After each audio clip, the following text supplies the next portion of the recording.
ગીગાભાઈ ભમ્મર સામે કડક પગલાં લેવા કોડાઈ અને માંડવી પોલીસ સ્ટેશન તેમજ માંડવી મામલતદારને ચારણ ગઢવી સમાજ દ્વારા આવેદનપત્ર આપવામાં આવ્યું। ચારણ ગઢવી સમાજ પર વિવાદાસ્પદ ટિપ્પણી કરનાર શખ્સ વિરુદ્ધ માંડવીનું ચારણ ગઢવી સમાજ લાલગુમ જોવા મળ્યો છે। અમારી સ્પષ્ટ રજૂઆત હતી। ઘટના સુવિદિત છે। સમગ્ર ગુજરાત નહીં ભારતભરનો ચારણ સમાજ આહત છે।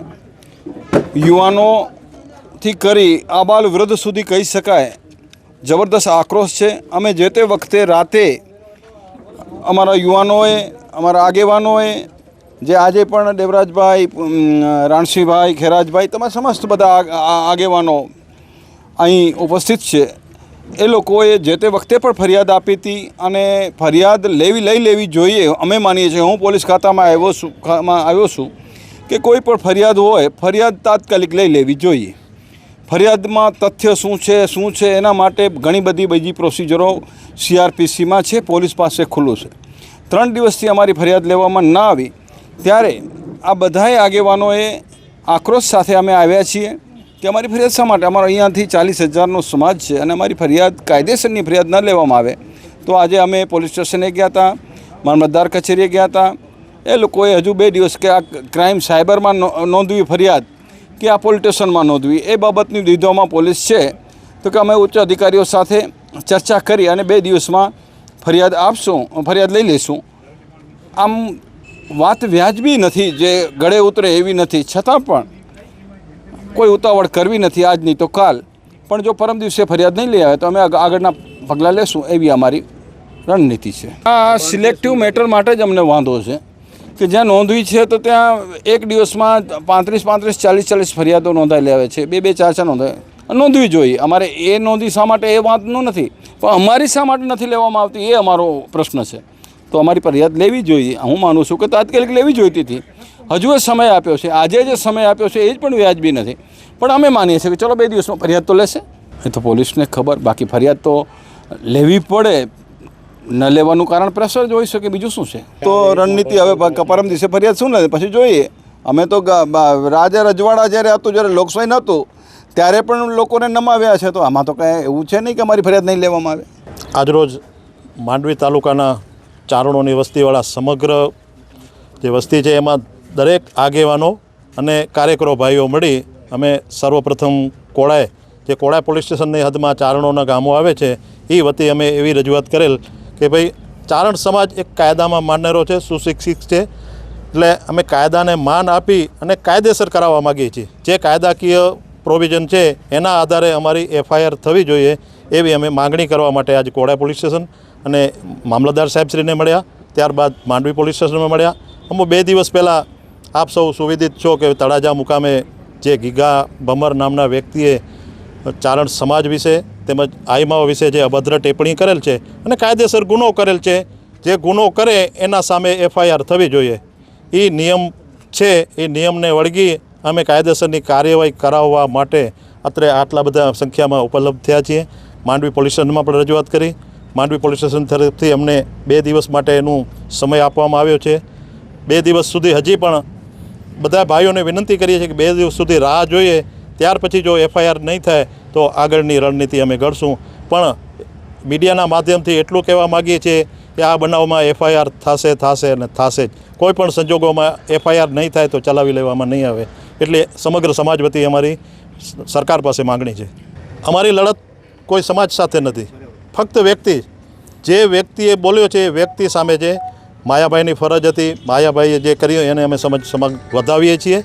હજી વિનંતી કરું છું કે આહિર સમાજ સાથે અમો દેવી સંબંધી નાતો છે, મામા ભાણેજનો નાતો છે। આ નાતાને આ પ્રકરણથી કાંઈ બાદ નથી આવતું।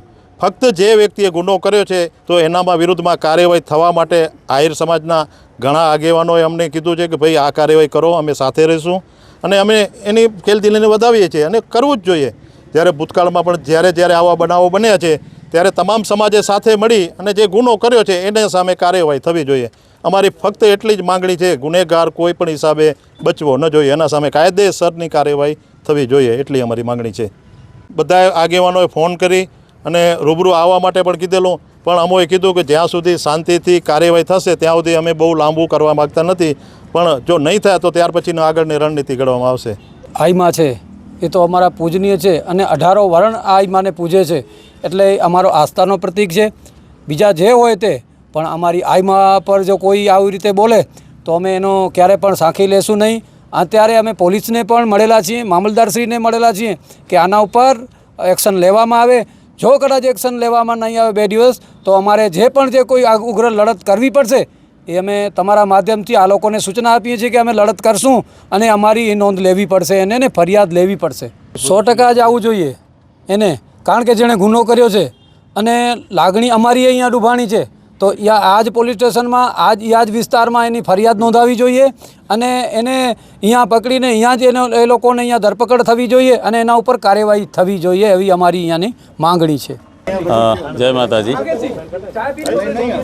ખૂબ જ નિંદનીય છે, આમ તો ન બોલવું જોઈએ, અશોભનીય પણ છે અને કોઈ પણ સમાજ વિશે બોલવું એ અતિશય આ સાંખી લેવા જેવું પણ નથી. અને આ ભાઈ જે હીરાભાઈ ભમ્મર જે છે એ જે બોલ્યા છે, સમાજને કોઈને આપણે ટાર્ગેટ નથી કરતા, પણ હીરાભાઈને જ ખાલી એક એવું કેવું છે, હા ગીગાભાઈને એક વસ્તુ તમને યાદ અપાવું, ખાલી એક નાનકડી. પૂર્વે એક ઘટના એવી બનેલી હતી, ખાલી બલભદ્ર અને કૃષ્ણ વિશે આપણા ગુજરાતના રાષ્ટ્રીય સંત જરાક અજુગતું ખાલી બોલ્યા હતા અને સમાજની ત્રેવડની તાકાત કેટલી છે એ આ રાષ્ટ્રીય સંતને ત્યાં જઈ દરબારમાં જઈને માફી માંગવી પડી હતી. એના ઉપર હાથ ઉચકવામાં પણ આવ્યું હતું, પણ આવું ન થવું જોઈએ, છતાંય થયું હતું. તો તમે માતાજીઓ વિશે કે દેવીઓ વિશે આવું બોલો, આ તો ખૂબ જ અયોગ્ય છે. મારું માનવું એવું છે કે આ લોકો બધા કહે છે ફરિયાદો કરવી જોઈએ, ફરિયાદો ચોક્કસ થવી જ જોઈએ, એના ઉપર કેસ થવા જોઈએ, પણ મોટામાં મોટી આ ભમરભાઈ ને નામ શું છે એનું, ગીગાભાઈ ભમર, જો એને હકીકતમાં જો એને માફી જોતી હોય ને પોલીસ સ્ટેશનમાંથી એના ઉપર કેસ નહીં તો બધું થવાનું જ છે, પણ હકીકતમાં એને જો માફી જોતી હોય ને તો ચારણોની બેનો દીકરીઓ પાસે ધૂપદીપ કરી અને એને માફી માંગવી જોઈએ. માતાજીના મંદિર સોનલાઈના મંદિરમાં જઈને એને જો ત્યાં કદાચ માફી માંગે તો એને માફી મળે, બાકી આપણે માફ કરી દેશું એનાથી કાંઈ થવાનું નથી. જો એને માતાજી માફ કરશે તો જ ઉગરી શકવાનું છે, બાકી કોઈ. અને આખા સમાજને આમાં કાંઈ કોઈ સામાજિક વાત પણ નથી. દેવરાજભાઈ ખૂબ સારું બોલ્યા, ભાઈ સમાજ વિશે ફરિયાદ જ નથી, એક વ્યક્તિ વિશે છે, તો આવું ન બોલવું જોઈએ. ખાલી અમે આ ગઢવીઓ કે બ્રાહ્મણો બધા જ સમાજો આ વસ્તુને નિંદા કરે છે અને નિંદા કરવી જ જોઈએ. Archana St. Xavier School Mandvi, where formation of arts and discipline are nurtured and focused.